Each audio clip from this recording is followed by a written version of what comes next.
Okay, so today is Monday, 6th of January 2025, 10 a.m. Happy New Year. Temperature 17 degrees centigrade, about 62 Fahrenheit.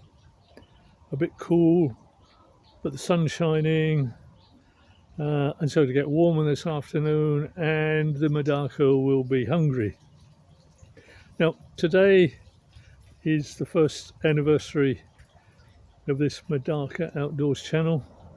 I think, as I mentioned in my first video last January, I only started the channel a year ago because on a whim, I wanted to see how difficult it might be for a somewhat elderly person such as myself to set up and run a YouTube channel. And my intention was just to experiment with a couple of videos and then shut the channel down because I really didn't want to spend too much time on it. But here I am, 12 months later, and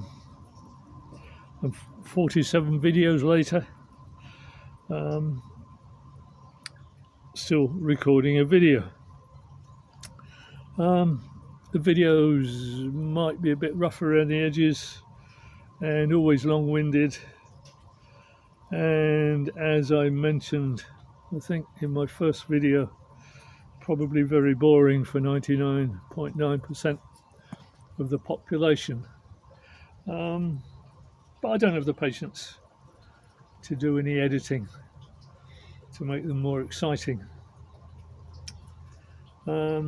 However, I mean, the YouTube analytics show that on average, halfway through a video, about 30% of people are still watching, and about 20% of people stay to the end. So I'm happy with that. So, do I have anything else to talk about? I've now gone through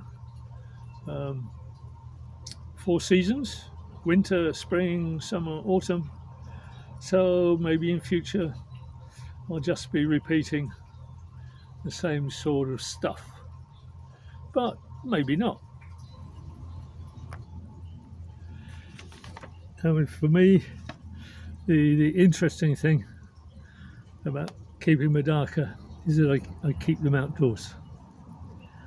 Again, for me, keeping fish in an indoor tank would be boring.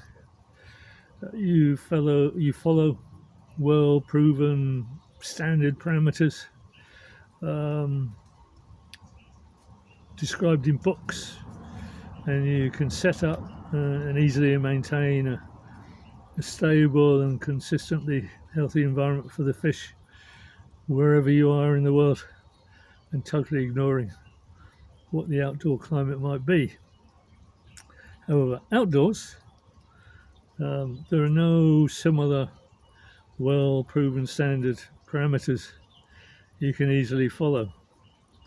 I mean, not only major differences in climates, but even differences in microclimates within a particular area.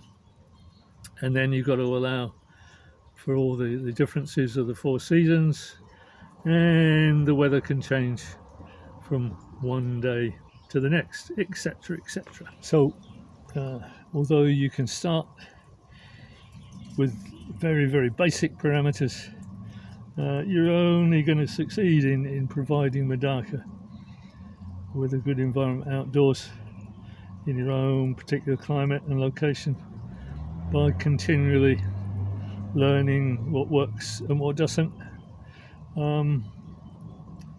and maybe by developing and adjusting your own parameters to suit. And that's why I find it interesting, and that's why I'm still learning lessons, as I've shown in some of my videos in the last 12 months, and that's why probably I'm still going to find things to talk about in the next 12 months. If not, then I'm happy just using the channel as my own personal Medaka video diary. Okay.